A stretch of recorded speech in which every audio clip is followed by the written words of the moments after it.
From more than 300 reindeer that got zapped by lightning to the Philadelphia Zoo's epic social media mistake, this is Trending Tuesday. Deadly reindeer games. Two big thumbs up to Michelle Fitch for giving us the lead on this story. And if you hear any bizarre or unusual news, let us know in the comments below. More than 300 wild reindeer were killed by a single lightning strike in central Norway. It happened as a storm was raging through a Norwegian national park. Now, as you can see in the eerie pictures, hundreds of reindeer carcasses were strewn about the park, which is located on a mountain plateau. How could so many of the animals have been killed at the same time? Well, reindeer tend to huddle close together during bad weather, which increases the risk of mass casualties. In all, the Norwegian Environmental Agency says 323 reindeer were killed, including 70 calves. 5 reindeer that weren't immediately killed later had to be put down due to injuries. It's thought to be the largest number of animals killed by lightning on record. According to Guinness, 68 cows were killed by a single lightning strike in Australia in 2005. That was a weird story, and it kind of leads into this story. Just a few days after the incident in Norway, a herd of 19 cows was killed by a lightning strike while taking shelter from a storm in Hallsville, Texas. The violent storm ended up taking down about a third of the herd. The cow's owner said she had never seen anything like it. Experts say that multiple animal deaths by lightning is extremely rare, but also explainable. Lightning strikes an area, not a point. So animals don't have to be touching one another to be electrocuted, just touching the ground within the area of the lightning strike. Hope this isn't the start of a shocking trend. Wesley. Never heard of Wesley? Well, it's supposedly a gigantic snake that's become the stuff of local folklore in Westbrook, Maine. Sightings of the big reptile apparently began earlier in 2016 when a woman filed a report with police claiming to see a snake as big as a truck with a basketball-sized head. Then, a man found the molted skin of a 12-foot-long snake by the Passersby River. You can see the skin in this photo from the Westbrook Police Department. The texture and shape do look authentic, and it looks like it could have slipped off the snake as it was slithering through the forest. That snake skin was sent to the University of Texas for genetic analysis, and the skin turned out to be a 100% match for an anaconda. So, how did it wind up in Maine? Well, that's unclear, as is whether or not the snakeskin placement was part of an elaborate prank. If Wesley really is out there, though, time is working against the creature's survival. Maine's bitter winter weather is coming, and that'll freeze the snake in its tracks, so to speak. Ghost snake.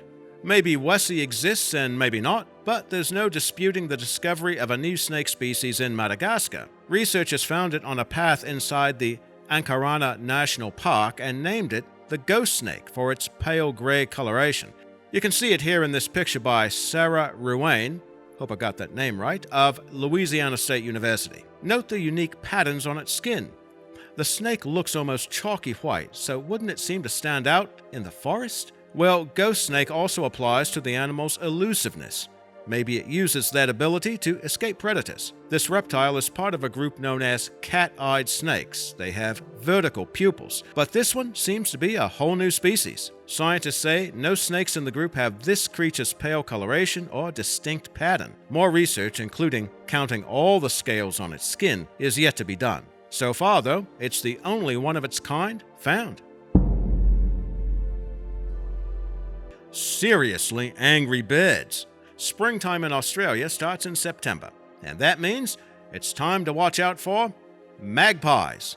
These medium-sized birds are ubiquitous throughout urban areas of Australia, and for the most part, they're accustomed to humans. But a percentage of these birds are known for the infamous practice of swooping, that is, often flying close to passersby to warn them off should they wander too close to the nests. Pedestrians and cyclists seem to be the biggest transgressors, and they do rank high on the magpies' hit list. What causes them to become such angry birds? Well, it has to do with spring breeding season. Male magpies become extremely aggressive to anyone approaching the nests. That behavior usually begins when the eggs hatch, and it'll tail off in frequency and severity as the chicks leave the nest.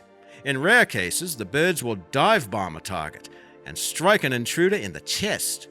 More often, the birds swoop down and peck or bite at the ears, eyes, face, or neck. FYI, a website called magpiealert.com tracks magpie attacks and offers tips on how to protect oneself.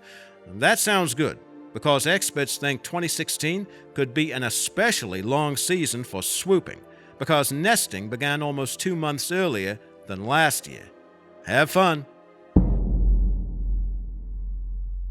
Turtle burger. How much do you love your pets? Plenty of pet owners will do whatever they can to take their pets aboard the plane with them. Most airlines welcome cats and dogs, but other types of animals can be blacklisted. There have been stories of people trying to smuggle snakes aboard in their carry-on luggage, which kind of sounds like snakes on a plane. Maybe that's where they got the idea. But one guy in China loved his pet turtle so much that he tried to smuggle it aboard disguised as a hamburger from KFC. Security staff noticed X-ray screenings showing odd protrusions sticking out of the burger that was packed in his bag. After a lot of protest, the man allowed the staff to inspect his lunch, and indeed, there was a turtle disguised as a hamburger. As turtles were not allowed on the flight, the man decided to leave the pet in the care of a friend.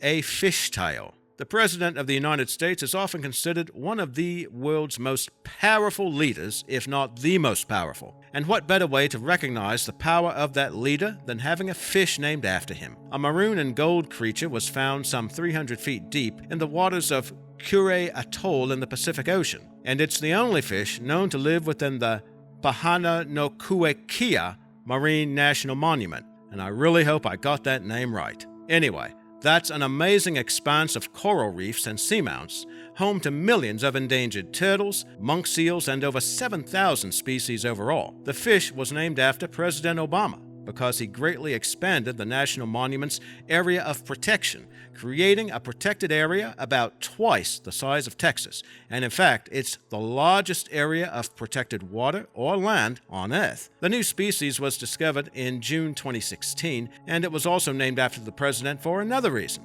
Now take a look at the picture by Richard Pyle. It's easy to mistake it for a goldfish, but check out its dorsal fin, the one on its back. Researchers said the coloration there reminded them of the president's campaign logo. Can you see it? More important, would you vote for this fish? We are epic wildlife, and we approve this message.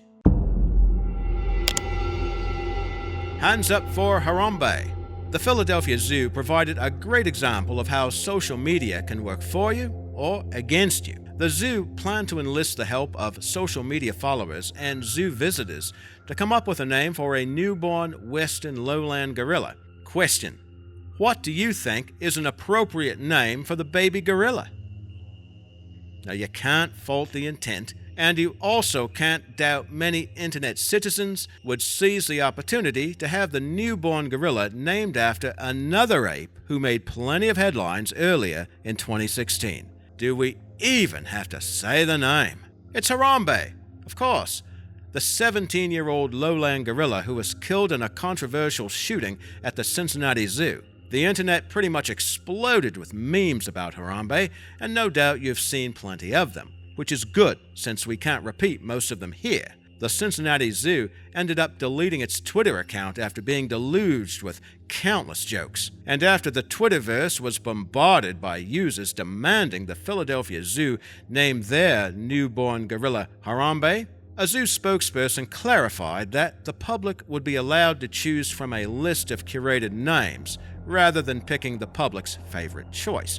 Probably a wise move, considering that crowdsourcing for ideas has led to snafus like Bodie McBoatface. Do you think that's just the Philadelphia Zoo's way of saying no way to Harambee? Let us know in the comments.